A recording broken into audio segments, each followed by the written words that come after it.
মিঠুন চক্রবর্তীকে প্রাণনাশের হুমকি দিলেন পাকিস্তানের একজন গ্যাংস্টার। হ্যাঁ, আপনারা ঠিকই শুনছেন। এবার বিষয়টা কিন্তু প্রচণ্ড পরিমাণে জটিলতায় পৌঁছেছে। আমি বেশ কিছুদিন আগে ভিডিও তৈরি করেছিলাম, কমিউনিটি পোস্ট দিয়েছিলাম যে রাজনৈতিক ক্ষেত্রে এবং সাম্প্রদায়িক ক্ষেত্রে মিঠুন চক্রবর্তীর ওপর যেরকমভাবে হামলা করা হচ্ছে, তাকে আক্রমণ করা হচ্ছে, তারপরে যেভাবে এখানকার সাধারণ মানুষ, রিভিউয়ার, যারা কমেডি ভিডিও তৈরি করে, যারা সবসময় মাঠে মাঠে তারা প্রতিবাদের জন্য নামে কোনো কিছু হলে, তারা কিন্তু চুপ হয়ে রয়েছে। তাদের মুখে কিন্তু টু শব্দটি নেই। তারা অন্য ক্ষেত্রে প্রতিবাদ করতে পারে, কিন্তু এই বিপদের সময় তারা কোনোভাবেই তাদের মুখ খুলবেন না। যাই হোক, শেষ অব্দি আমাকেই ভিডিও তৈরি করতে হচ্ছে। আপনারা আমাকে যা ভাববেন ভাববেন, কিন্তু আমি এই পরিস্থিতিতে কিন্তু চুপ থাকতে পারছি না।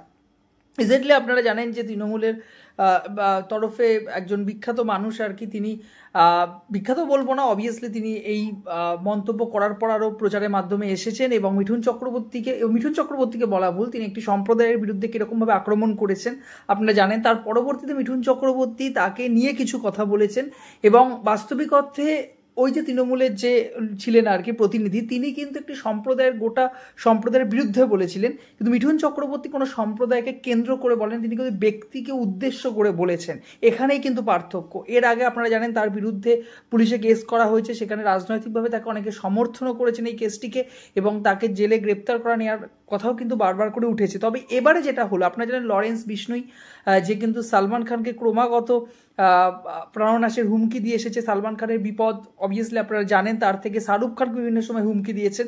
সেই পাকিস্তানের একজন গ্যাংস্টার শাহজাদা ভাট্টি, তিনি কিন্তু মিঠুন চক্রবর্তীকে হুমকি দিলেন, প্রাণনাশের হুমকি দিলেন। বুঝতে পারছেন, ভারতবর্ষে বসে মিঠুন চক্রবর্তীর মতো ওয়ার্ল্ড ওয়াইড একজন ব্যক্তিত্বকে বাইরের দেশ থেকে, আমাদের পাশের দেশ থেকে প্রাণনাশের হুমকি দিচ্ছে। আমরা কোথায় পৌঁছে গেছি এবং আমরা সবাই চুপ। এখানেই আমার সমস্যা। আপনারা চুপ কেন? যদি আজকে প্রতিবাদ না করতে পারেন, তাকে বলা হয়েছে 1 সপ্তাহের মধ্যে কিন্তু মিঠুন চক্রবর্তীকে ক্ষমা চাইতে হবে। ভাই, মিঠুন চক্রবর্তী অবশ্যই ক্ষমা চাইবেন। তার আগে যে গোটা বিষয়টা ঘটানো হয়েছে, যে গোটা বিষয়টা প্রথমে ঘটিয়েছে, তার কি একবার মিডিয়ার সামনে এসে ক্ষমা চাওয়া উচিত নয়? সে কি নিজের ভুলটা একবারও স্বীকার করবে না? মিঠুন চক্রবর্তী অবশ্যই করবেন। তার আগে যে চোখ তুলে কথা বলেছেন, তার দিকে কিন্তু আঙুল তুলে কথা বলতে হয়। চোখটা যদি সে নামিয়ে কথা বলতো, অবশ্যই আপনি কোনো গোষ্ঠী, কোনো সম্প্রদায়কে ব্যক্তিকেন্দ্রিক ভারতবর্ষে দাঁড়িয়ে আক্রমণ করতে পারেন না। ভারতবর্ষ ধর্ম নিরপেক্ষ একটি দেশ, সেখানে দাঁড়িয়ে সবার সমান অধিকার। আপনি কি করে দাঁড়িয়ে একটি ধর্ম সম্প্রদায়কে এভাবে আক্রমণ করেন এবং খুব খারাপভাবে, মানে এত নীচ ঘৃণ্যভাবে তাকে আক্রমণ করা হয়েছে, এটা কিন্তু ভাবা যায় না। এই বিষয়টা সম্পর্কে আমি এর আগে মিডিয়া হাউসের তরফ থেকে লিঙ্ক দিয়েছিলাম, ডেসক্রিপশন বক্সে আবারও যে ঘটনাটি ঘটেছে আমি লিঙ্ক দিচ্ছি। মিঠুন চক্রবর্তী কিন্তু ক্রমাগত আক্রমণ করা হচ্ছে, মিঠুন চক্রবর্তীকে রাজনৈতিকভাবে টেনে হিসেবে নামানো হচ্ছে। মিঠুন চক্রবর্তীর বিরুদ্ধে মিঠুন চক্রবর্তী কিন্তু সিকিউরিটি বাড়িয়ে দেওয়া হচ্ছে। আপনাদের জানাই যে মানে Z+ সিকিউরিটি করেছে, আমি যদি ভুল না হই, আমি নিচে ডিসক্রিপশন বক্স দিয়ে দেবো, সব কিছু লিঙ্ক আপনারা চেক করতে পারেন। এবং কেন্দ্র সরকার থেকে মিঠুন চক্রবর্তীর ওপর কিন্তু নজর রাখা হচ্ছে। এখন তিনি যে সমস্ত তাকে শুটিংয়ে রয়েছেন, তার সাথে কিন্তু প্রোটেকশন রয়েছে, দারুণভাবে তাকে কিন্তু সিকিউরিটিতে রাখা হয়েছে। এবং এই বয়সে 76 বছরের একজন বয়সের একজন বৃদ্ধ লোক যখন প্রতিবাদ করছেন, তখন আমরা বাঙালিরা, বিশেষ করে আমাদের বাঙালিদের কথাই বলবো আর কি, তারা কিন্তু মুখে চুপ করে রয়েছে, তারা মুখে তালাবদ্ধ রয়েছি।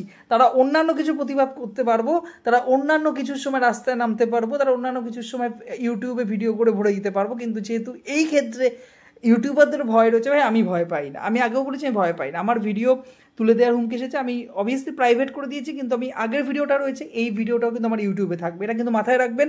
আর আপনাদের বলছি, আপনারা প্রতিবাদ করুন। আপনারা এখন সময় রয়েছে, যদি এখন এক না হতে পারেন, আজীবন কিন্তু আপনার ওপর আঙুল তুলে কথা বলা হবে, তখন কিন্তু আপনারা পার পাবেন না, কোনোভাবেই কিন্তু পার পাবেন না। এই ছিল আজকের ভিডিও। আপনাদের কি মতামত? মানে প্রচণ্ড পরিমাণে ডিস্টার্ব আমি, এবং গোটা বিষয়টা আমার মানে আমি ভাবতে পারছি না যে এরকমভাবে ভারতবর্ষে থেকে আমাদের কীভাবে থাকতে হবে।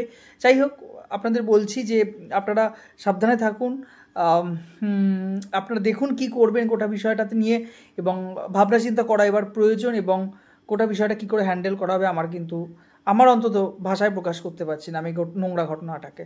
ভালো থাকবেন সবাই। জয় হিন্দ।